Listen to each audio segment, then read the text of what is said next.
Welcome to Loving God and Loving Life. In Mark 15, the theme is Jesus' trial, his crucifixion, and his burial. Here upon the cross, let's just listen to Jesus' words as he cries out these words that need to just ache in our heart as Jesus cries out on the cross, my God, why have you forsaken me?" NLT translates it, "Why have you abandoned me?" Abandoned me. Friends, I am convinced that what Jesus was in the Garden of Gethsemane and what he was drawing back from and what he was horrified of in the cross was this.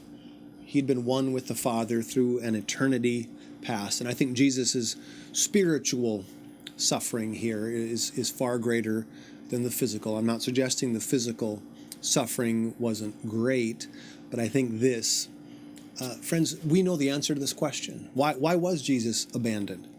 He was. On that cross, he was abandoned.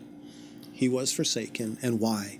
So we would never be abandoned. Gang, we're going to walk through some dark spots in our life. God has ordained it. It's called the test of life.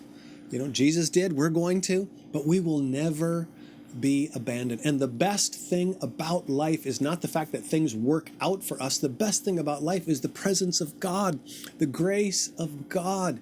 His love is better than life, the psalmist says. What does that mean? That God's presence in my heart that's what joy is. It's not the physical things that work out that give me joy. It's not money in the bank that gives me joy. It's the Spirit of God in my heart. It's love and joy and peace in here. We're never abandoned. And why will we never be abandoned? Why do I know for a fact I will never have 1 second? Friends, even in death, we don't die. We cross over. It's just a bridge for us.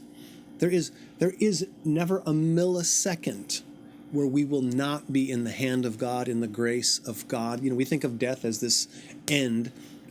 It's not. The real us is on the inside. We are spirit beings on the inside of this, and we just cross over. Again, we're never going to be abandoned. And why? Because he was. Jesus, thank you. Thank you for paying that price. Thank you for taking the curse, taking my sin. God, today, send me one person today to share God's love with. Thank you, God. You were abandoned so that we would never be. Friends, let's never forget it. It's doing the will of God and loving him that leads us to a life that we truly love.